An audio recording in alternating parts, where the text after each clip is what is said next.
It was just past midnight at the General Hospital, and Nurse Bisi was almost dozing off at the reception desk, struggling to keep her eyes open when she heard the automatic doors slide open. She looked up and was startled to see a young lady staggering into the lobby, clutching her stomach and squeezing her face in fear. Nurse Bisi's eyes widened. She jumped to her feet and rushed towards her. "Please," the young lady breathed as she leaned heavily against the wall. "Help me." Nurse Bisi rushed forward, gently guiding her to a chair. "Miss, are you all right? What happened?" The lady tried to catch her breath. "Please, get the doctor," she managed to say as her voice trembled. "It is better seen than explained." Bisi exchanged a worried glance with another nurse who had just come over after hearing the commotion. Without wasting a moment, she picked up the phone and called Dr. Eunice, the doctor on duty that night. Dr. Eunice was in her office, flipping through some patient's file when the call came in. She had always been calm under pressure, known for her steady hands and clear mind, even in emergencies. But there was something in Nurse Bisi's voice that hinted at urgency, and it made Dr. Eunice's heart race. "A patient just came in. She looked very distressed. She is insisting you come immediately," Nurse Bisi said. Dr. Eunice stood up, grabbed her stethoscope and slipped it around her neck. "I'll be right there." Moments later, Dr. Eunice entered the lobby and she saw the young lady who was now seated with her hands on her head, looking exhausted and afraid. Dr. Eunice approached her. "Hello, I am Dr. Eunice. Can you tell me what happened?" The lady looked up helplessly. "Please, I can't explain it. You just need to see it first," she whispered. "Please, hurry." Dr. Eunice could see the terror in her eyes. She nodded quickly, helping the young lady to stand up. "All right, let's just get you to the examination room." In the examination room, Dr. Eunice gently guided the woman to lie down on the examination table. She noticed the lady was trembling as her fingers gripped the edge of the table so tightly that her knuckles turned white. "Take a deep breath," Dr. Eunice said softly. "Can you tell me your name?" "Angela. My name is Angela," the lady said. Dr. Eunice nodded, trying to ease her anxiety. "Angela, I am going to do a quick examination to understand what is causing you so much pain. Can you tell me where it hurts?" Angela's face shifted downward and she hesitated before finally gesturing towards her lower abdomen. It is down there," she mumbled with embarrassment and fear. "Please, just take a look." Dr. Eunice's expression remained calm and gentle as she prepared to begin the examination. But as Angela opened her legs, Dr. Eunice stepped back horrified. She had not expected what she saw and so was not prepared for it. "Oh my God," she murmured, unable to believe what she was seeing. There were tiny white maggots squirming and written within Angela's most sensitive area, a sight so grotesque and unnatural that Dr. Eunice felt a chill crawl down her spine. Angela's face squeezed as she began to sob, grabbing the doctor's hand. "Please, doctor, help me. I don't know what is happening. I don't want to die." Dr. Eunice took a deep breath, forcing herself to regain her composure. She had seen countless cases of infections and illnesses, but this was unlike anything she had encountered. "Angela, I am going to do everything I can to help, but I need you to be strong, all right?" Angela nodded through her tears, and Dr. Eunice set to work. She carefully administered an injection to help ease Angela's pain, and then she began to clean the affected area. As she worked, questions filled her mind, questions that had no immediate immediate answers. Once Dr. Eunice had done what she could to stabilize Angela, she sat down across from her, trying to piece together what she had just witnessed. "Angela, this is a very unusual condition," she began carefully. "I have given you something to help manage the pain, and I have cleaned the area, but I need to know more about your medical history. When did you first notice anything unusual?" Angela wiped her tears away, trying to gather herself. "It started about 5 days ago. I noticed a strange smell and I felt uncomfortable. I tried cleaning myself, but it did not help. The maggots just kept increasing even after cleaning. It just got worse." Dr. Eunice listened, nodding as her mind raced with possibilities. "Did you change anything recently? Any new medications, different foods, or toiletries?" Angela answered, "No, not really." "You mentioned you're a student. Do you stay in the hostel? Probably you got this from shared toilets." But Angela shook her head, stating that she stayed alone in a small room and she was very particular with her hygiene. Dr. Eunice then asked with a low voice, "Are you sexually active?" Angela paused for a while before nodding. Dr. Eunice then asked, "I need to know when last you met with a man. Maybe it could help." Angela was embarrassed, but then she replied, "Well, I was with someone, my boyfriend, Williams. We were together about a week ago." Dr. Eunice noted the information, sensing that Angela's condition might be connected to her encounter with Williams because there was something off, something that didn't fit into any medical category Dr. Eunice had encountered. 1 week ago, and you noticed this 5 days ago? That was after you met with him. "Angela, I want to help you, but I need as much information as you can give me. Has anything else changed in your life recently? Maybe in your relationship? Anything that might have brought this on?" Angela's face grew troubled and she took a deep breath. "That should be Williams. He changed. He was always kind, always supportive. But recently, he started spending time with different people, wealthy friends, men who seemed to have everything. He started acting strange and I can't even recognize him now." Dr. Eunice frowned, thinking through Angela's words. "Have you noticed anything unusual about Williams? Anything that might suggest maybe something out of the ordinary?" Angela looked away sadly. "Nothing unusual, except from the fact that he would always talk about wanting more from life and wanting to leave poverty behind. But I never saw him do anything out of the ordinary. He was just trying to belong, nothing more." Dr. Eunice's instincts were telling her that there was more to the story. She was well aware of some supernatural beliefs and stories of people making dark sacrifices to attain wealth and power. The idea seemed far-fetched, but after what she had seen, she couldn't dismiss it entirely. After stabilizing Angela the next morning, Dr. Eunice decided to consult with a specialist for a second opinion. She approached Dr. Nnamdi, the hospital's senior gynecologist, known for his expertise in handling rare and complex cases. As she sat in Dr. Nnamdi's office, Dr. Eunice recounted the events, describing Angela's condition in detail. "I have never seen anything like it," she concluded. "It is almost as if something mystical is happening there." Dr. Nnamdi's brow furrowed as he listened. He had seen unusual cases over the years, but this was new to him. "This sounds disturbing," he admitted, "and if I'm being honest, it reminds me of something I have only heard about casually. There are stories of people suffering strange afflictions due to spiritual manipulation."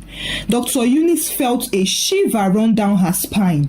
"Are you saying this might be supernatural?" Dr. Nnamdi nodded slowly, it is a possibility. There are cases where people are targeted by dark forces, often through those closest to them. Angela mentioned her boyfriend. It might be worth finding out whether he is involved in something beyond the ordinary. Dr. Eunice was bewildered. She had always approached her work with a scientific mind, but now, faced with a situation that defied explanation, she was willing to consider any possibility. Dr. Eunice returned to Angela's room and sat beside her, filled with sympathy and gentleness. Angela, I need you to be completely honest with me.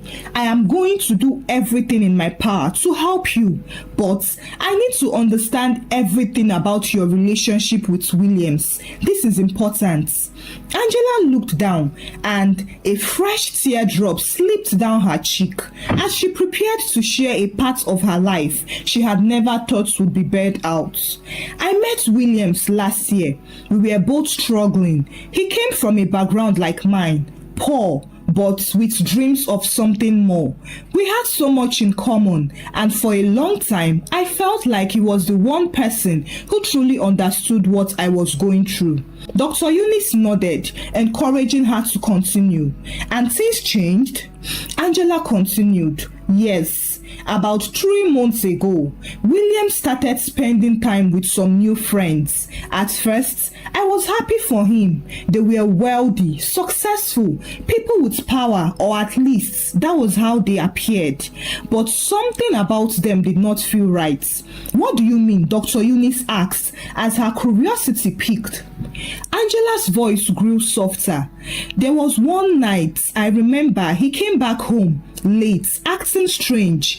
His eyes looked different, cold, almost as if he was someone else. He spoke about wanting to escape poverty, saying he was tired of waiting endlessly. He said he would do whatever it took to be rich.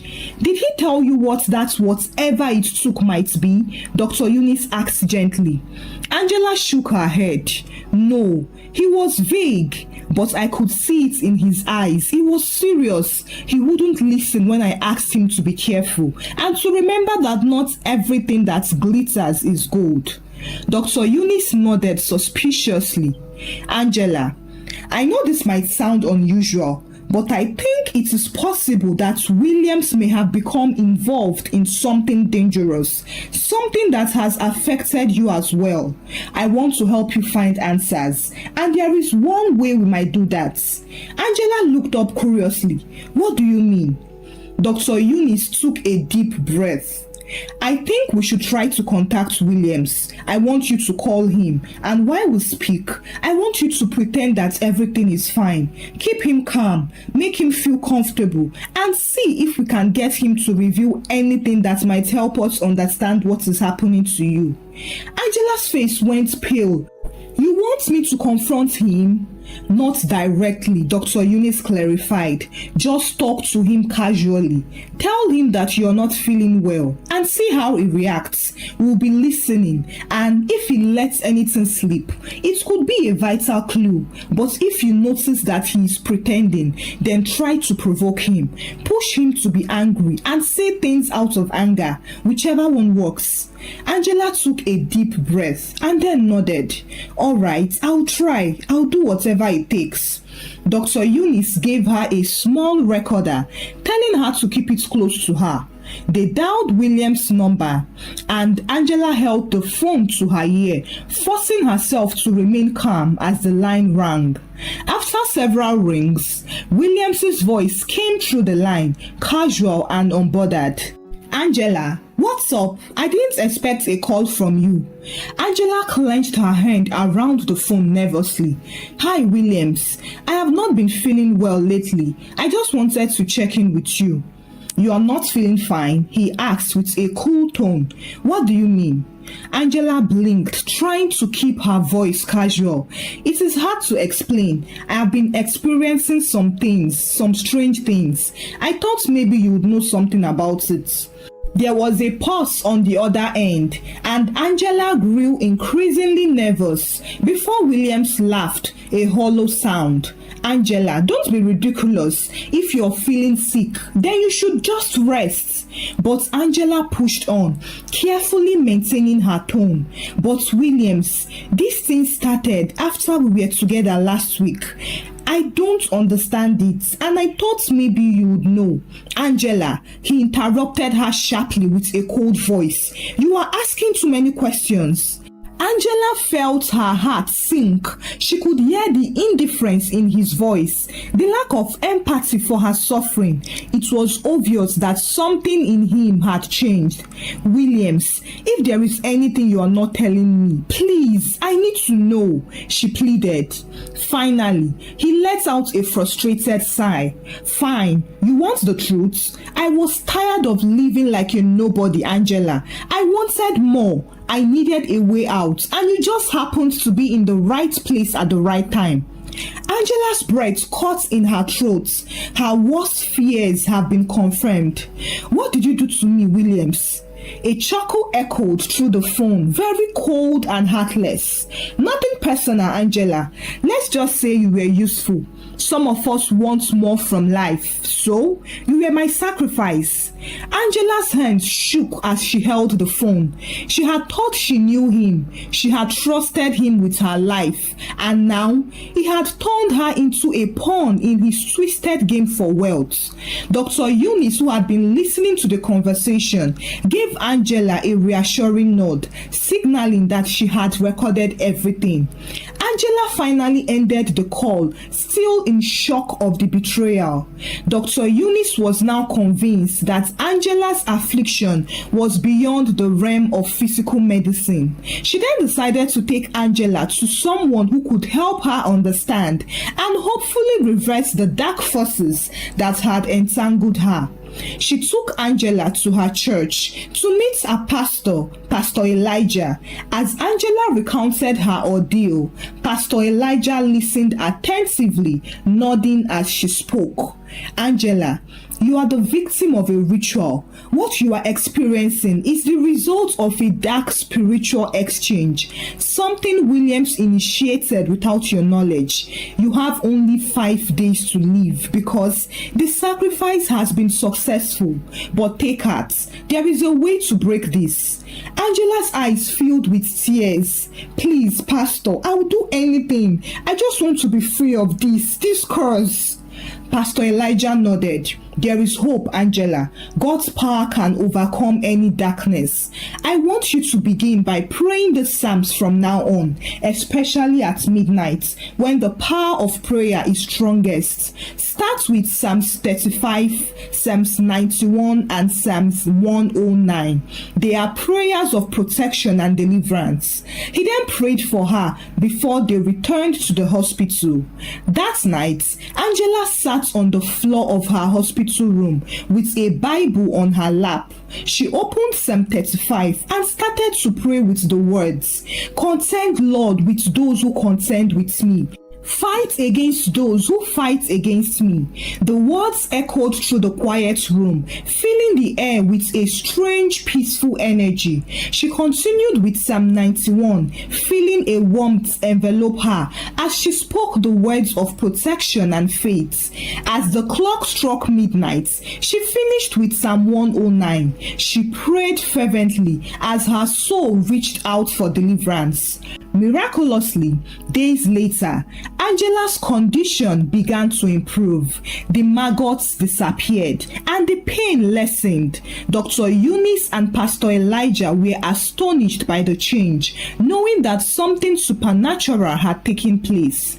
When she became stronger, Angela, accompanied with Dr. Eunice, went to the police with the recording of Williams's confession.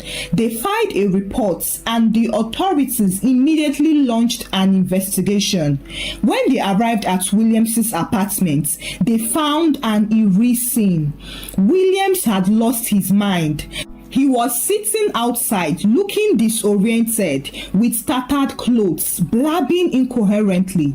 It was as if the darkness he had unleashed had turned back on him, consuming him from within. The officers quickly restrained him and took him away. Days later, Angela was discharged from the hospital, and just before she left, she went to Dr. Eunice's office. "I don't know how to thank you, doctor. You saved my life in more ways than one." Dr. Eunice smiled. "Angela, I didn't do this alone. You were strong enough to face what happened and brave enough to trust us to help. You took the steps to break free." Angela sighed, feeling a mixture of relief and gratitude. "I never thought I would survive, especially after realizing what Williams had done to me. I trusted him, believed in him, and he betrayed me in the worst way." Dr. Eunice smiled gently at her. Betrayal can be deep, but it doesn't define who you are. You are more than what you went through. You have a future, Angela, one filled with hope, healing, and possibilities. Angela nodded. "I do feel different, lighter, as if a dark cloud has lifted." Angela and Dr. Eunice went to the police station to follow up on the case. They learned that Williams had been formally charged, and the evidence Angela had provided was crucial in bringing him to justice. The recording of his confession and the testimonies of Dr. Eunice and Pastor Elijah had painted a clear picture of his intentions, leaving no room for doubt. The officers informed Angela that Williams would face trial and his actions would not go unpunished, but he would first be put in the police psychiatric hospital until he gained his senses back. Angela resumed her studies, feeling stronger and more focused than ever before. She returned to her life, determined to make the most of the second chance she had been given. She also promised to intentionally build a relationship with God and to never engage in any sexual relationship with any man until she was married. She continued to keep in touch with Dr. Eunice, who was now like an elder sister to her. Thank you for watching this story. If you enjoyed the story, kindly share your thoughts about it in the comment section and give the story a thumbs up also. Share with your family and friends and subscribe to this channel. Thank you and remain blessed.